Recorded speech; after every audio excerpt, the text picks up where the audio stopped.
So what do we have now? Third season. What episode are we on? This is 401. Yeah. What are we on? Like our show? 27, 27. Right? 27? Okay. The same number as Detlef Shrimp. No, I have no idea. I don't know. I wish I knew real sports well enough to associate every episode number of ours with a basketball or football player's number, but I don't know sports. You do. You don't have a memory. You could just remember all the numbers. Few people do. What was Akeem Olajuwon? 16? I don't know. Do you think Huell liked sports? Like, really watched them? No. Maybe football. Like, really watched football?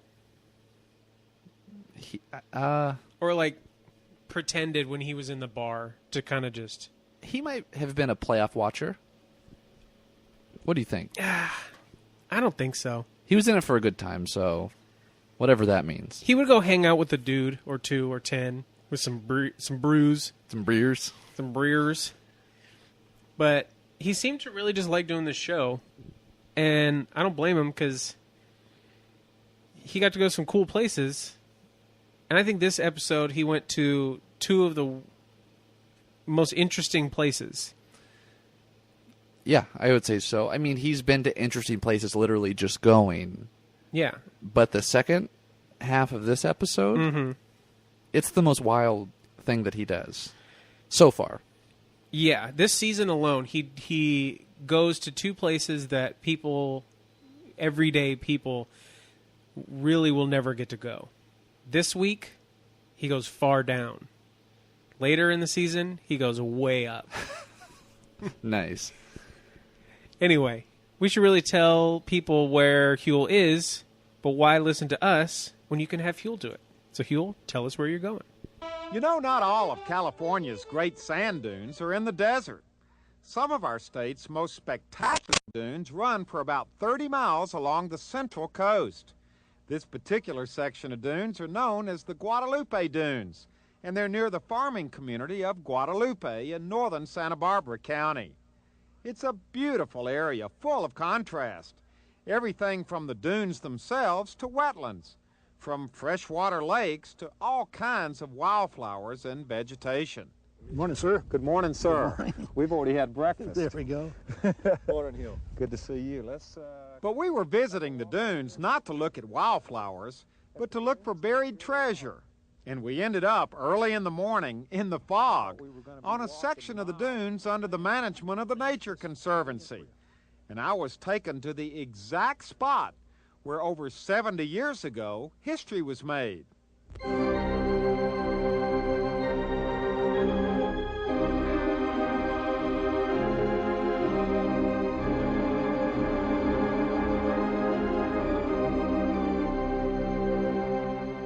It was colossal.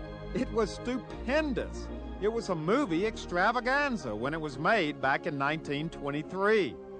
We're talking about Cecile B. DeMille's original silent version of the 10 Commandments. Now, in its day, it was something, complete with all kinds of neat effects, including a wall of fire and, of course, the famous parting of the Red Sea. It was a movie with a cast of thousands and one of the largest sets in feature film history, the City of the Pharaohs, which included a temple 10 stories high, 4 35-foot statues of Pharaoh Ramses II, and 21 huge concrete sphinxes lined up in front of the temple. All of it very impressive. And here's where the buried treasure comes into the picture, because if you'll notice, all of these sets were built and all of these scenes were shot in the sand, out in the sand dunes, out in the Guadalupe sand dunes to be exact. Well, there's so much neat stuff to look for. And today, 70 years later, those huge sets are still there, covered by the blowing sand and forgotten by just about everybody. Everybody, that is, except John Parker, who's with the archaeology program at UCLA, and Peter Brosnan, a teacher and documentary filmmaker whose decade-long passion has been to dig up these old sets. All right. So, that was a very long clip. Because Huell explains where he is in time. The Guadalupe Dunes. He explains why he's there. The Ten Commandments set. But before anything, he starts off with the cold open, which, if you just saw it, where would you think this episode was going? With hindsight, obviously we know. What do you think? I don't know. Maybe to California's best costume store? Because he's wearing this cheap, like, King Tut costume. Yeah, it's pretty... And, like, right off the bat, from black, he fades in, standing with his arms crossed. Just like Hulk Howser. But with his sunglasses on. Yeah. And he says it right off the bat, like, I'm feeling more silly than I ever have in my life. But it's totally his idea. Like, it's his show. No one told him to do this. But... Well, Huell's not alone, though, right? No. That's what I was getting at. The theme this week rolls right into the same theme, the other meaning of that word. Because we got Patricia Shields, Cheryl Andrews, not Virginia Sawyer. And Cheryl with the rare spelling. I was going to say. How does she spell it? She-rill. Sherrill. Oh, She-rill. She-rill Andrews. And they're in like these Egyptian-style costumes, too, same as Huell, but more like peasant-style costumes, but playing violin. Yeah. An instrument that would not be invented for hundreds, maybe thousands of years into the future from ancient Egypt. Okay, but we also don't know how these people moved the stones. So maybe there was a violin. Are you talking about pyramid stones and the sphinxes and all that? Actually, we do know how they move them. Okay. Archaeologists have figured that out a long time ago. Yeah, they Alan. used a sound frequency, right? Is that Ancient Aliens? Bro. Don't cheapen the field of archaeology. I won't. You know why? Because we'll see that John Parker. Yeah. Let's not get ahead of ourselves. We won't. I'm just... He'll restore it. With Pat and She-rill and Virgie. Because this is like... This is a pretty good theme. They kind of get off time a couple times. But the placement. Oh, man. Louis is so good at this. He's in tight on the three of them. The names go up. The names fade away. He pulls back in just enough space to fit California's Gold and with Huell Howser. This is like a surgeon. He's so good. He does a number of things. I pointed out a number of things this episode. Super Louis, cameraman, extraordinaire. But as you heard, in the long, long clip, Huell is in the Guadalupe Dunes, and we know that because of the nice helicopter shot. That Louis got, right? This is what you're I would talking assume. Yeah, another good shot. But also the California outline this week, which, again, has a weird anomaly. Did you notice? I didn't notice it, no. All right. Well, we're watching it right now. There it is. Ooh. It's green. Why is... It's like a... The outline is yellow, like always. I did not notice that. But the lettering is green. Like a light yellowish green. Yeah. I really want to talk to their graphic artist, whoever did this. Probably just picked the wrong square. When he was setting up the paint bucket. I don't know. It kind of adds a little flair to this episode from the get-go. Yeah. Because this is... you'd think that they would be going a bit like high-tech, though, because this is all about old Hollywood. Mm-hmm. But no. No, not at all. Not at all. Mm-mm. So, I really am interested in these dunes because I've never been to the Guadalupe dunes. Have you? I have not. No, I actually just talked to a guy. We camped next to him at Morro Strand, and in Morro Bay, in California. Morro Bay, yeah. And I was asking him. He seemed fairly knowledgeable about the area, and he said, "Well, yeah, I've only grown up in Santa Maria, Guadalupe area from 4 to 54." And he mentioned that he loved Howser, and then he also mentioned Guadalupe Dunes, and mentioned to me that, you realize that 10 Commandments was filmed out there. So he mentioned this episode last week when you were camping. Yep. Did you know the timeline that we were going to be doing this? I did not know it. No. Well, if you got his contact info, we should tell him the episode's coming up because I'm sure he'd be excited. Well, he is just moving, I think, to Bakersfield in a few weeks. With you in your house? Yeah, in my house. Oh, okay. So he wasn't so much camping, but She made a lifelong friend. Made a roommate. Yeah. There you go. Anyway, it's okay. Before we get into the movie part, the dunes themselves, very cool. Huell goes a little bit over that, and then there's a shot which you heard it in the clip as a little bit of a music bumper between Huell talking about the dunes into Huell talking about the movie. And there's this cool special effect, which they don't do special effects in this show very often. But it's like Huell and Peter and Clarence and John are all, which we'll talk about who they are in a second, are all kind of walking up towards the dunes. But before did you notice what they said? Like Huell, the first thing they said?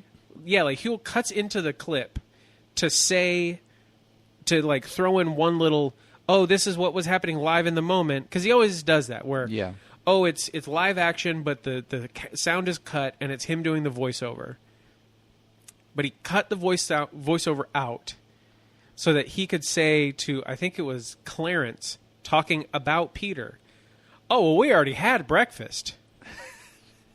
And then the voiceover starts again. Yeah, I did. What? I was so confused the first time I heard it. Well, I was thinking that it was Clarence. So you think Huell said it? Yeah, I think so. Okay. I thought he sounded like him. Well, I thought he said good morning, and they responded, we've already had breakfast. Like, it's not morning. Because Huell, he wasn't a morning person. True. So I don't know. I'm going to have to go back and listen to it. We're going to have to go back and listen. In fact, let's just go back and listen. Let's look it up real quick. Hold on. This is amazing. Okay, we're back. Chris was right. Yeah. I can see why you're confused, because Huell turns his head away, and you're just going on voice alone, which you'd think by now you'd know Huell's voice, Alan, but whatever. Whoops. Well, this is something in the subtitles. It doesn't distinguish who's talking. Yeah. I guess, It's a small thing. You can't get... Beggars can't be choosers. That's very true. My mom always told me. So, let's get right into this movie, because this is like a pretty classic movie. Yeah, it's so classic I haven't seen it. You stole the words right out of my mouth. I've never been a big, like, black and white, old silent movie person. Like, I've seen some of the more kind of comedy-style ones, Chaplin and Buster Keaton, that kind of stuff, but I haven't seen this. I'm sort of tempted. Yeah. Like, it's not on Netflix. That might be as far as I go. Yeah, it's kind of hard because when you watch the old... Okay, maybe we'll say this. It's hard to watch old action movies with the rudimentary techniques, or whatever you want to call it. Uh-huh. It's just hard to watch. When you watch early special effects, you have to enter, you have to have your mindset that I'm watching a 1980s movie. But I can watch dialogue or sort of, I guess this is kind of different kind of action where a lot of special effects. But like sword fighting scenes, I could do that. Yeah. When those are done well, they're done well. Yeah. Just whatever time period. These are like so old, it seems, that it's almost like a history lesson. Yeah. That's not how you should go about watching movies unless you're like a movie historian, which kind of is what some of our friends that we're going to be talking to seem to be. Like At who? least like old Peter. Old Pete? Oh, you're talking about Peter Brosnan, Pierce Brosnan's nephew. No, it's not. The funny thing is, I looked him up, as did you, and Google so wanted me to like just look up Pierce Brosnan. Yeah, it just kept saying Dante's Peak. Dante's But no, I want to look up Peter Brosnan, who is a documentary filmmaker, and it's funny because he calls himself that back then. Yeah. And it seems like this was the beginning of his documentary filmmaking, but his documentary film about this very subject didn't come out till 2016. And did you watch the trailer? I did. It's on IMDb. If you look up Peter Brosnan, search past Pierce, go to Peter. It's called The Lost City of Cecile B. DeMille. And the trailer's right there on the IMDb page. And you said it's 2K16? Yeah. Okay. And it's, it definitely makes it sound like there was huge controversy with his project. Like permits were rejected, and Yeah. they just didn't want him to find what was underneath the sand. Which, if you read between the lines, it sounds like the city just didn't want to have to pay for his excavation. Which, who knows? I haven't seen the movie. I kind of want to watch his movie more Yes, than maybe we should watch that, and then we'll Yeah. do a double header. But as soon as we see Peter, he just whips his hair in the wind. Yeah. Oh, I'm Peter. It's so... He's so just... We just watched it again. Oh, man. So he's just so excited that this story is like getting out there. And he starts off the theme that all of these guys seem to talk about, which is the locals don't believe it's there. Uh-huh. Why? Okay. Yeah. Is that true? I don't know. I assume so because, like, him and Clarence, who we're going to meet in a second, say that. Why do the locals not think it's there? Well, because of what he said. They didn't know. Maybe they didn't want to know. But it wasn't until when? The winter of 83. Did you hear this?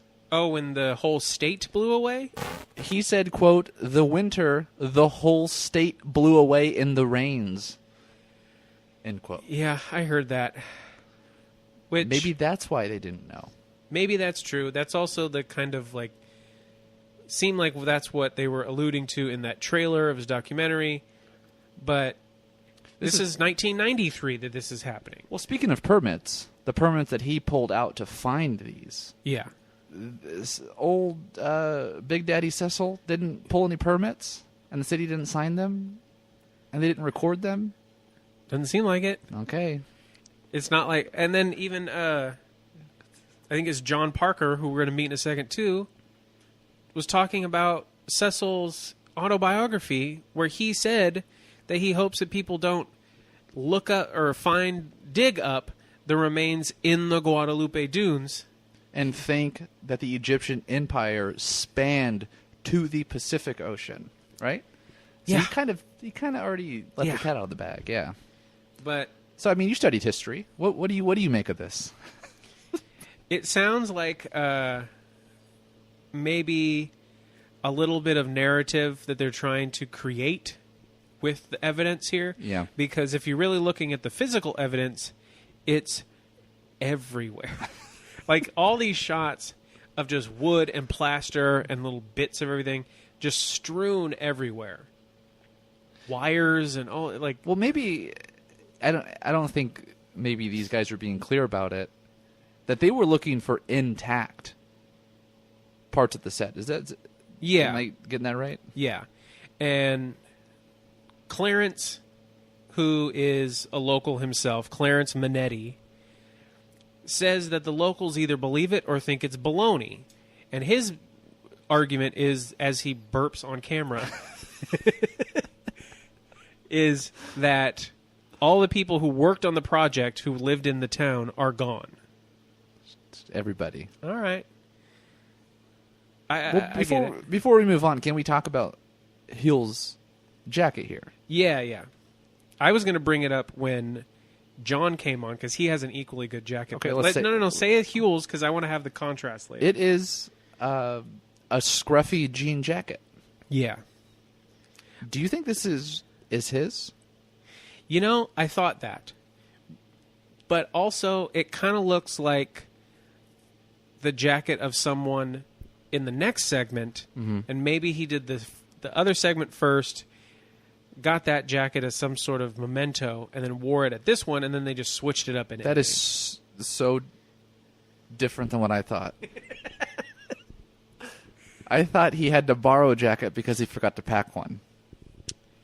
Like the fish stick man jacket got left at home. Oh, darn it! Forgot my fish stick man jacket. It could be anything because this really does not seem like Huell's jacket because like the elbows are all dirty, like he's been scrambling up hills. Well, let's check out the upper body types. Yeah. Well, the next guy whose jacket I wanted to bring up, John Parker. He's the archaeologist mentioned in the clip from UCLA, and he's wearing this super slick suede, like camel-colored suede jacket.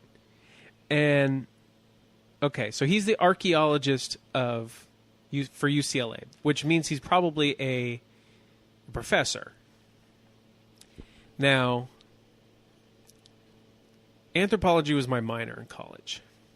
So I had some classes with these archaeology guys.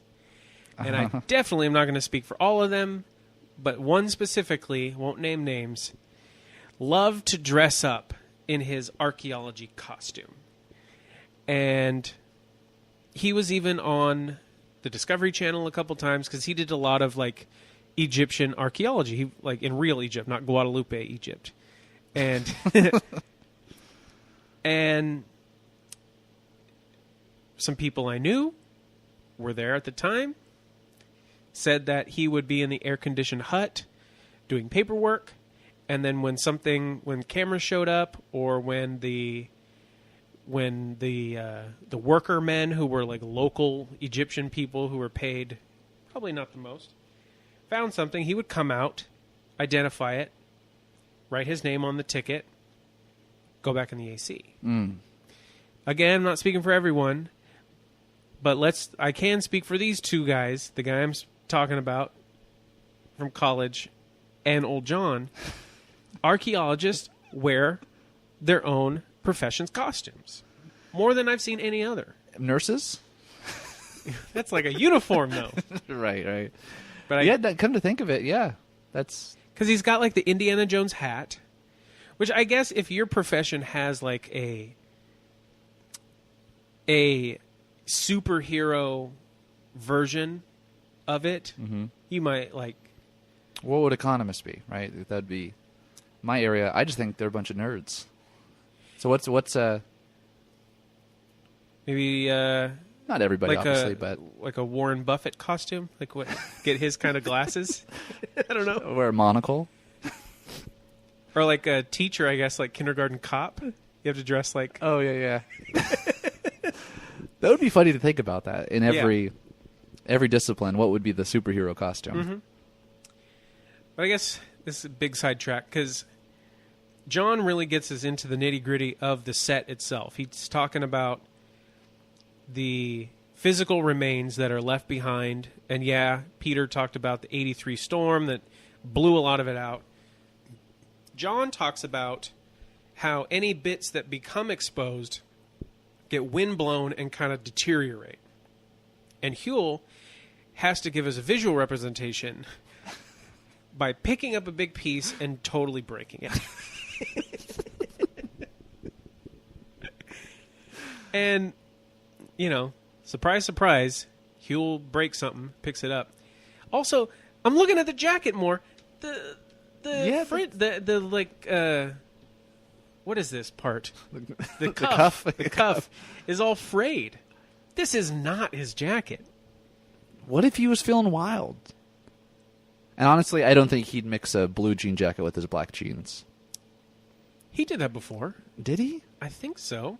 I'll have to go back and look. Yeah. That's not intuitive. I mean, because he's wearing such a nice polo underneath it. Yeah, the polo is totally pristine, and this jacket is worn perfectly, and even has like a little leather collar popping out the top. It's a good jacket. No, it is. I'm just not. Yeah, I'm not confident. No, not at all.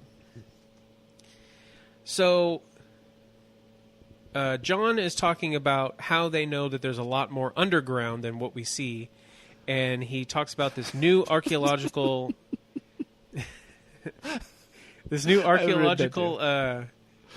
technology, this ground penetrating radar. Now, did that remind you of anything? No. Okay. I thought it was funny that was new.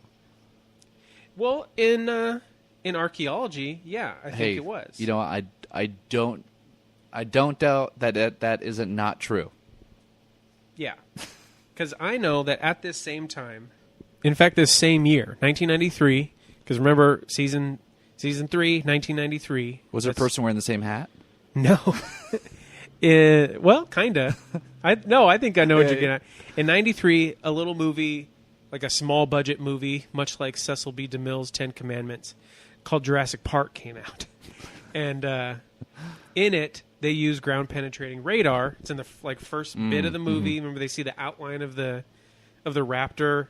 Yeah. And that's when he shows the raptor claw, and he pretends to slice that kid's guts open, and he gets all scared. That kid was also Duckface on Full House. Do you know that? No, I didn't know that. Huh. You did? Maybe it's I'm not as cultured as you are. He looks just like the same kid. Either way. So the ground penetrating radar showing all that's on that's underground. But then John pulls out some really good evidence. Okay. I think so. Anyway. How do you feel about this? What do you mean? Like, do I believe him? Do you believe him? Yeah. Because, okay, I do. You seem to not. I'm with Huell. Yeah. Did you catch the glance? Yeah. Okay. I'm with Huell on it. Okay. That's kind of what I was getting at. Do you realize how he... Did you hear how he justified? How he knows that it's the pinky toe? Because of the nail. Not even that. Well, that's a good... You know, that's more convincing than anything else. But he says, I've seen a lot of pictures from the set, and I've watched the movie many times. Well, you know. Okay, so John's got this big plaster toe, and he's pointing Allegedly. Yeah. He's pointing out the toenail, and as he's doing it, because you'll ask him, how do you know it's a toe? And he says, well, here's the toenail right here. And Huell kind of side-eyes Louis for a quick glance. He's like, yeah, right, dude. And then he says, like, I've seen lots of pictures. I've seen the movie. And then they cut to a picture. And if you look at the picture where the toe is, it kind of just looks like that thing. Okay. God, you are skeptical today. No, I'm not. Look at that. Look at it right there. Yeah. Just on the other side. No, I get it. Okay. I'll go with it. Yeah.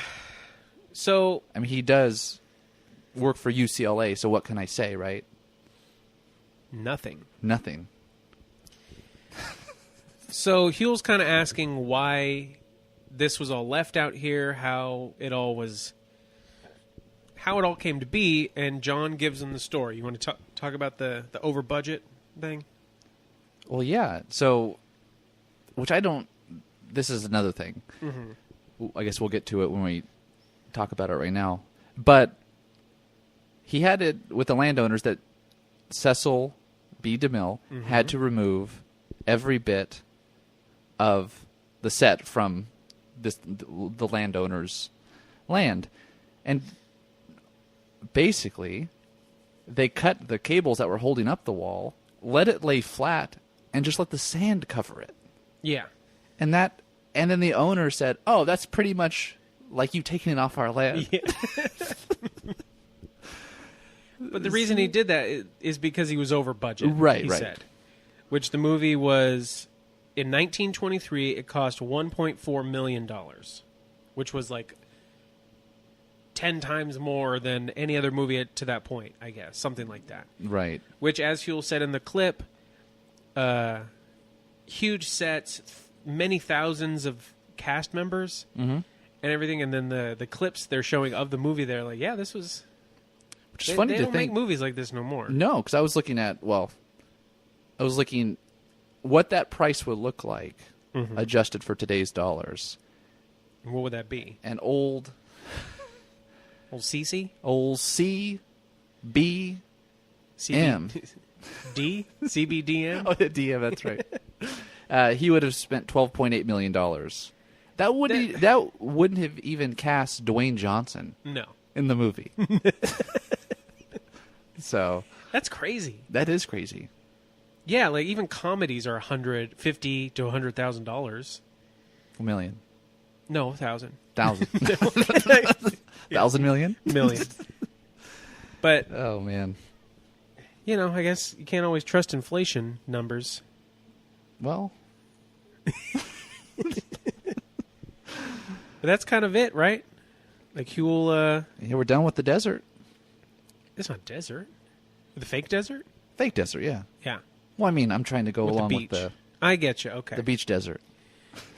Well, Huell's going really far away from where we are and heading way up north. Huell, where are you going next? Well, our search for buried treasure takes us next to the tiny little town of Allegheny, located about 180 miles northeast of San Francisco in Sierra County. Now, this is beautiful country, and Allegheny is a tiny town. In fact, this is the main street running right through town, a town with a lot of history, because this area has been consistently producing gold since 1851. This is one of the most famous high-grade gold districts in the world. And Allegheny is also the location of one of California's most famous gold mines, the original 16-to-1 mine. Over 1 million ounces of gold have come out of this mine since the 1800s. And these days, the mine is still operating, still producing some fine gold. So, as you've heard, we are in the booming metropolis of Allegheny. Yep. Which has one main street. You did you checked out the demographics. Yeah, I wanted to see what's up with Allegheny, what's up with the 16-to-1 mine, everything about this. Because, again, 1993, that's a long time ago. A lot can change. A lot of things change in these early episodes to now. And Allegheny seems to have become a booming metropolis of 58 people. 58 people? Yeah. And there's almost 5 dozen people that live there? So the way that they broke it down on Wikipedia was they talk about how there's 58 people in, I think it said like 18 or so dwellings, all of which are single-family homes. There's no community dwellings. No apartments? Yeah, no apartments there. And then the other fact was that there were 57 white people. Okay. 1 Hispanic. So it's a bit homogenized then. Sure. Okay.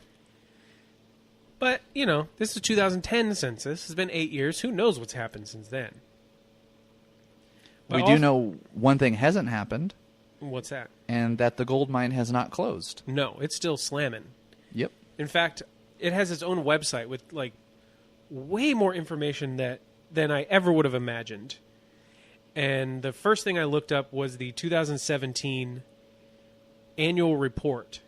And it listed the exact amount of gold that's been pulled out of the mine up to that day, which is December 31st, 2017. 1,113,165 troy ounces. I didn't know what troy ounces meant. It's like a pure ounce? It just means, it's just how you weigh precious metals. But the actual, like, mass is the same, I think.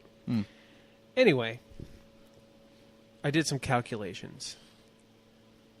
First off, that's 76,000 pounds of gold. It just sounds like so much when you say it that way. You said 76,000 pounds? Mm-hmm. You doing tonnage? 38 tons. 38 tons right, of gold. There's 2,000 pounds in a ton, right? Yeah. Okay. So I looked up the gold price of today to see how much, if they had found all of that gold in one spot at one time. Well, they found it in one spot at one time. If they just happened upon this much gold at once, instead of it coming all the way since 1896, it would be, in today's dollars, $1.4 billion. Well, there you go. There's more calculations. Don't you worry. They're coming. But first, we need to get a lowdown on the shaft, like the mine shaft itself. And to do that is Mike Miller, who's he's going to be our guide for most of this adventure. I like Mike Miller's personality. Yeah. And he's really patient. He's a patient guy because he's got this really cool map that looks like it's kind of like a relic of sorts. It's something important to them. And he really should not have taken it out to show Huell. Well, I mean, I know what you're going to get at. Oh, yeah. Before I say that part, okay, though, I'll wait for it. He's talking about how the mine was shut down for a while, and then it wasn't, and that half of it was underwater for like 30 years, which it's hard to really grasp how much land that is based on just the picture of the map, because it's just small little lines, but it's 2,400 feet down. That's half a mile. Yeah, it's far. That's real far. So this is a big old mine, and right as he's done kind of talking about it being underwater, Huell's just so excited, looking at all these tunnels, realizing it's all below him right now. And Mike starts to roll the map up. And Huell decides that he wants to help him, right? Yeah, in fact, they both get the same idea at the same time. Like, okay, time to roll up the map. And they start to roll it up on opposite sides, like a scroll, like a Jewish scroll that a kid who's getting bar mitzvahed would open. And Huell looks like... Okay. Oh, can we just...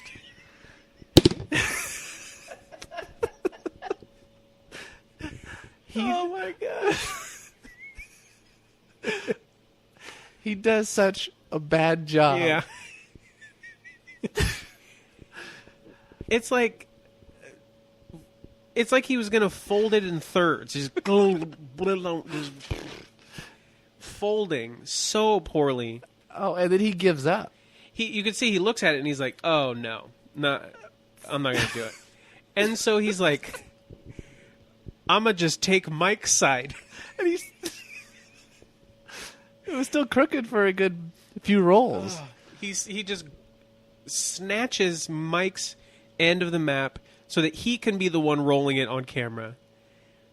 Oh, it's so and then good. he messes up the good roll. Yeah. And he has to like pop, pop, pop, pop the sides. Oh, that's and Mike funny. is like keeps looking at the map like, okay, that's really rare. At one point, okay, maybe he didn't even really care, but it looked like at one point he had to just look away. Oh, I just can't see it. Oh. And then he looks back, and thankfully, Huell gets it rolled by the time they go off camera. Oh, man, that was good. It was intense. And then they just go underground.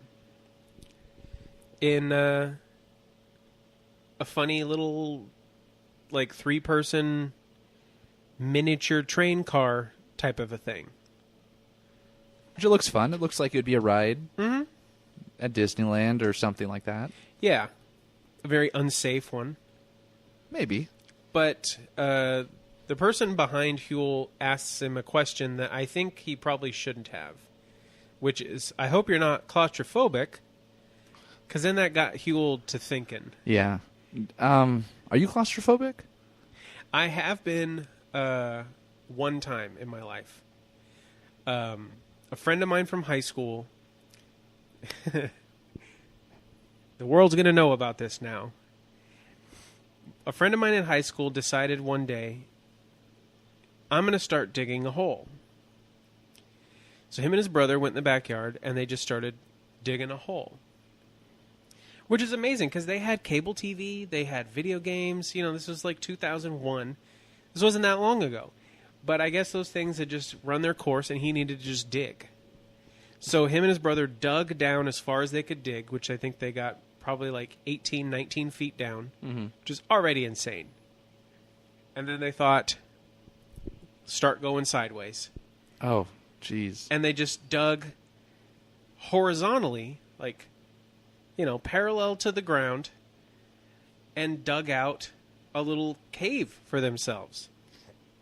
They ran an extension cord down there, hung a light. This is a horrible idea. Put two like lawn chairs down there. And it was their own little spot. And they would put a piece of wood over it so no one would see. And then I went down there one time and flipped out. Because I realized that there's like as much gold as the gold mine pulled out in dirt above me. And if it just caved in, I'm dead. Yeah. Like beyond dead. And so I flipped out and I ran out of there. And so the digger boys that you knew. Yeah. Are you still friends with them? You don't say their names. Well, sort of. He's in jail. Okay. Yeah. Well, there you go. But they did form a Mudvayne cover band, right? Called Dig? No. Not at all. So anyway, Huell's underground, and I get why he would start to feel claustrophobic, because it's weird. It's a weird feeling. I've never been in like a mine by any means, but yeah. Did you see his face when he realizes they need to go 1,800 feet? Yeah. And the guy says, hey, we're about halfway there, so about 900 feet. The way that he turns around, Huell is so happy that he shimmies in his seat. Yeah.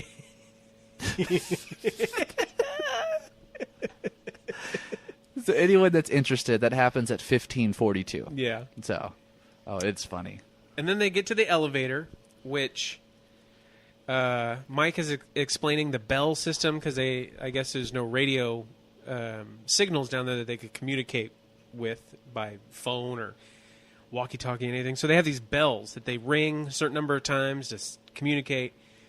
And then they get in this elevator, and the one thing Mike says is, you got to keep your hands in. Mm-hmm. So, of course, what's the next thing that Huell would do? Does not keep his hands in. Sit up and wave.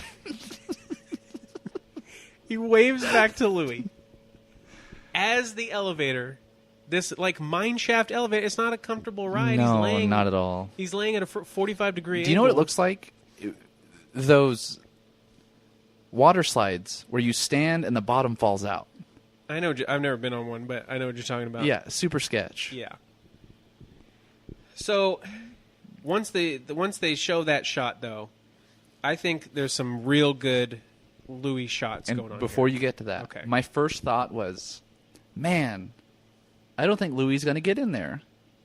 And man, if they had GoPros back then, it would be an awesome shot to get it from the inside looking up. Mm-hmm. Okay. So they didn't have GoPros, but what they did do is have Louis go down in a Huell POV look, and then they played Huell's audio that he had recorded of himself going down to make it seem like it was Huell's actual POV. Yep. Genius. What else can you say? It's just usually good. Impressed. Yeah. Yeah, that's it. So they get down there. And then Huell's kind of... Did you sense his impatience? Yes. Because he's excited, like, oh, we're at the bottom of the elevator. Well, did you notice, though, before they get to the bottom, I think maybe old Miller had a conversation with him. And he said, dude, you need to keep your hands in here. Yeah. Because Huell comes down like the Undertaker just tombstoned him. And he's almost smiling like this sly smile, like, I did a bad thing, Mama. Oh, man. Oh, man, that's good.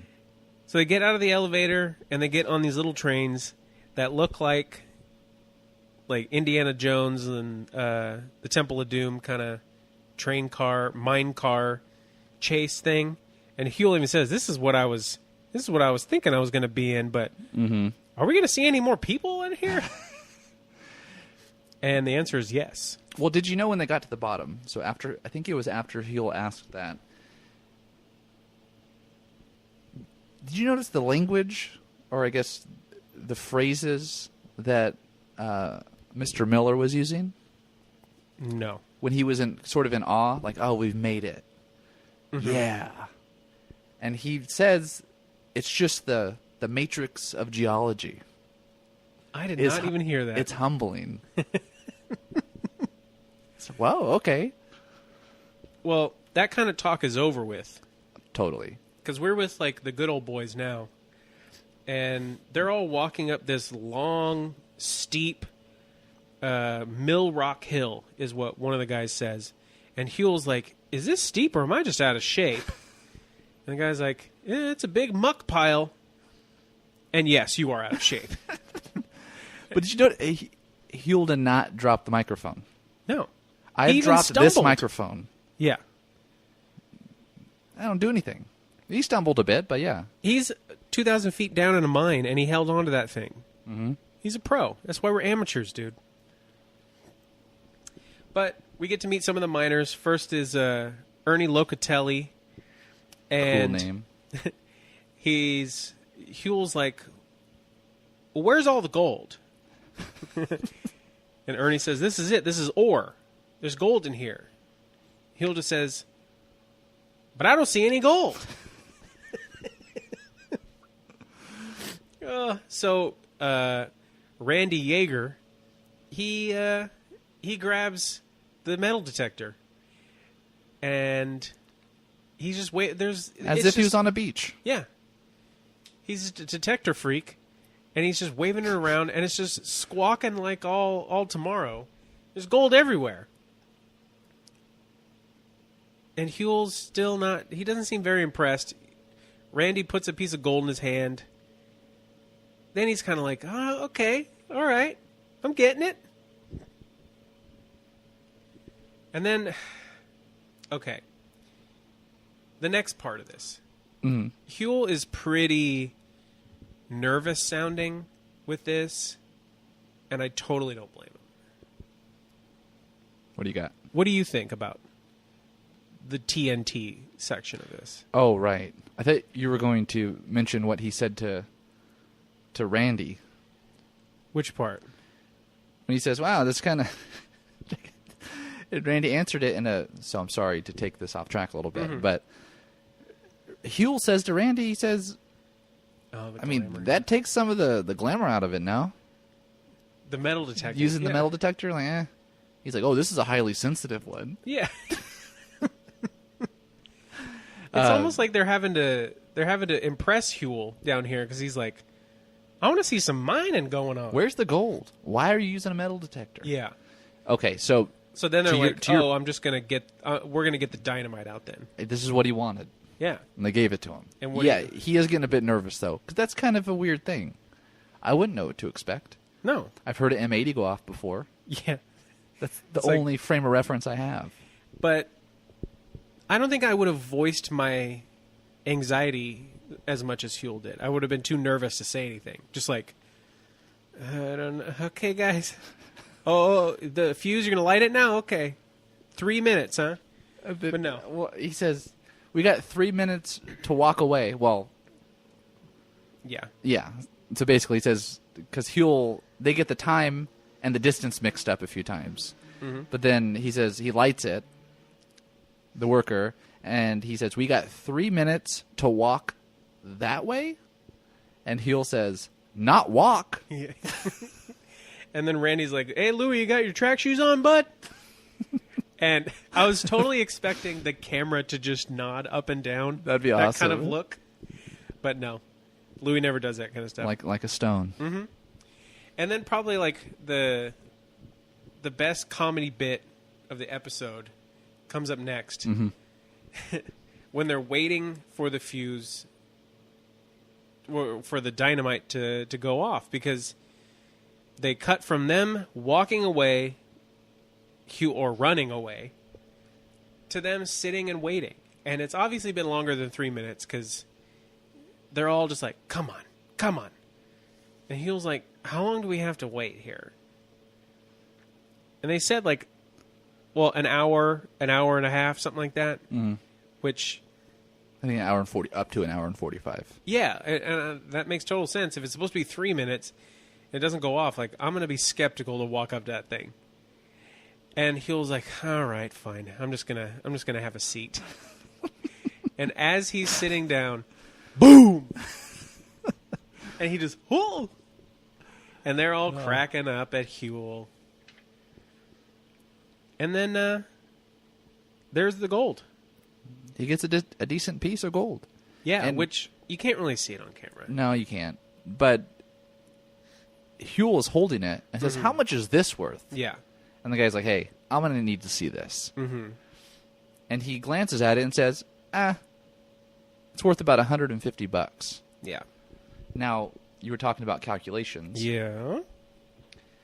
So for 100, and this is going to be rough, but you just get a rough estimate. Sure. And who was it exactly that said that? Was it Ernie? It was, it was Ernie. It was Ernie? Okay. So Ernie says $150. And the spot price of gold, I'm just going to say July of that year. I don't know what actual month it is, what it was, but the average was like $375 per ounce. Okay. That means it would be about 0.4 of an ounce of gold. Yeah. So in today's dollars, which is just closed today at $1,258 an ounce, that was a $503 find. That's nuts, man. I mean, you see why people would go down in these crazy mines and do this. I mean, obviously they're probably wage earners or like hourly earners. They're not being paid by how much they produce, I assume. I don't know. Mm-hmm. I did see that they do have a union now. I don't know if they did then, but in that annual report, they talked about the union. So obviously, they needed to be paid, or felt like they needed to be paid more at some point, or have some sort of benefits. And I guess they do now. So cool for Ernie and Randy and Mike, if they're still slanging rock. If they're still doing it, yeah. But that is very cool kind of demonstration as to how this precious metal is just, you just blow it up, you grab it, you take it. But it really felt weird that we have all of this, but we're not really seeing gold. And I think Huell kind of felt that too, because he didn't end here at the mine. Like the credits start rolling, and we see like the group of guys outside waving at the camera in their overalls, and then he has to cut to the gold being processed. And this is we talked about this, and you've heard us do this kind of analysis of what is California's gold. All right. So, they've melted the high-grade gold. They are pouring the molten gold into bars. They throw the bars down into some water. They brushed it off. And Huell says, now this is a real example of California's gold. The real California's gold. So he said it twice. Yeah. He's saying that while standing next to Johan Radsma, who's the mine manager. And he says something else that I'll say after this. Because we need... Do you think the way he worded that... Because he still used the word example. Is he saying... what you said on the second pass. That second phrase I said? Yep. Yeah. Because he throws in the real California's gold. That's it. So all this time, this whole show is just being literal.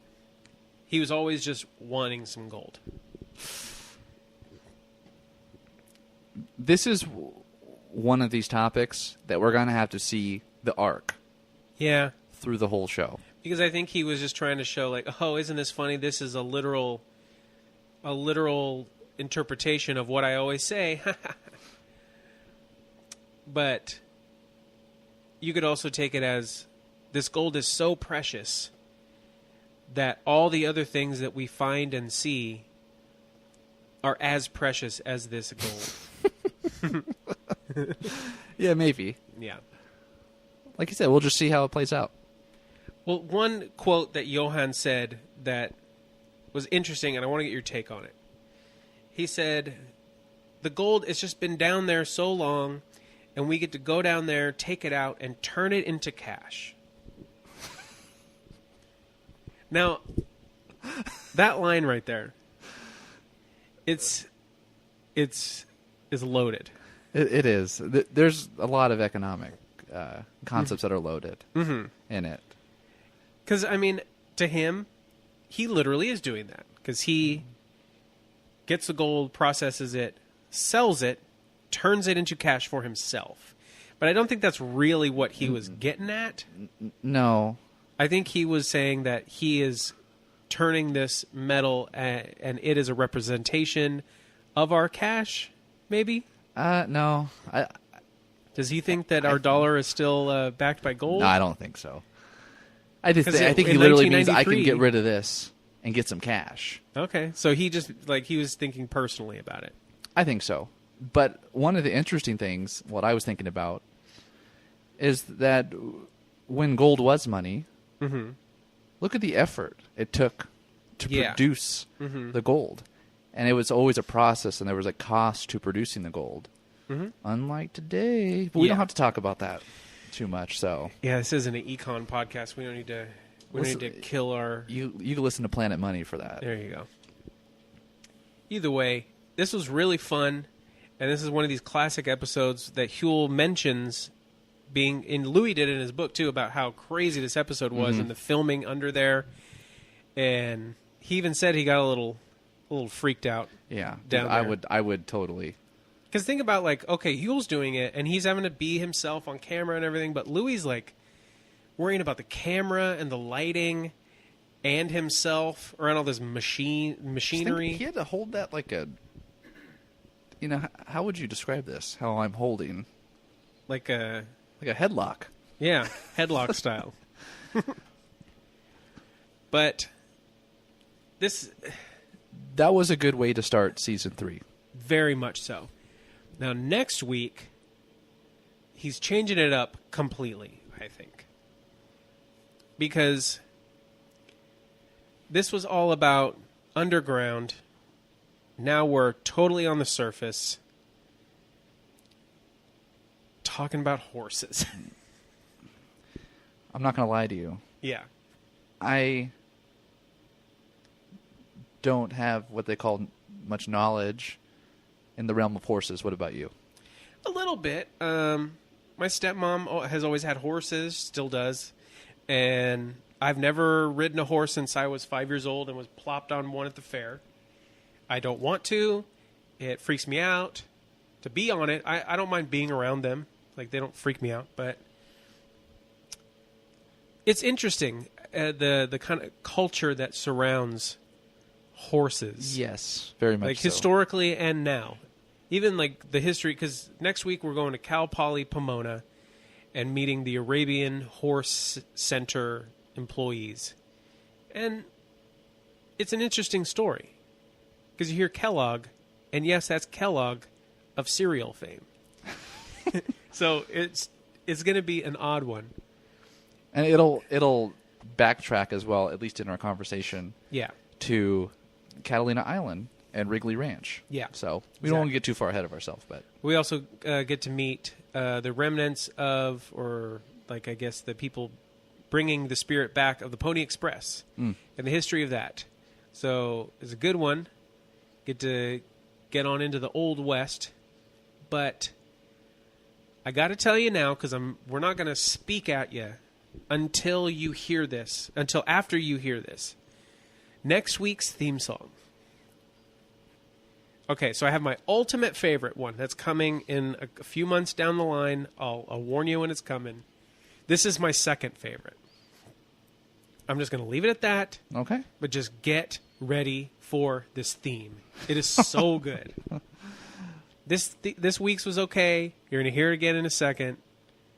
Next week's. I'm ready for it. I'm hyped. I'm so ready for this season. Dude, I can tell. I'm ready. I'm so ready that I want to stop this episode so we can go to sleep and hopefully wake up next week. And we're already doing next week. So for now, let's close this up. We hope you come along with us next week and every week as we continue our search for Huell's Gold.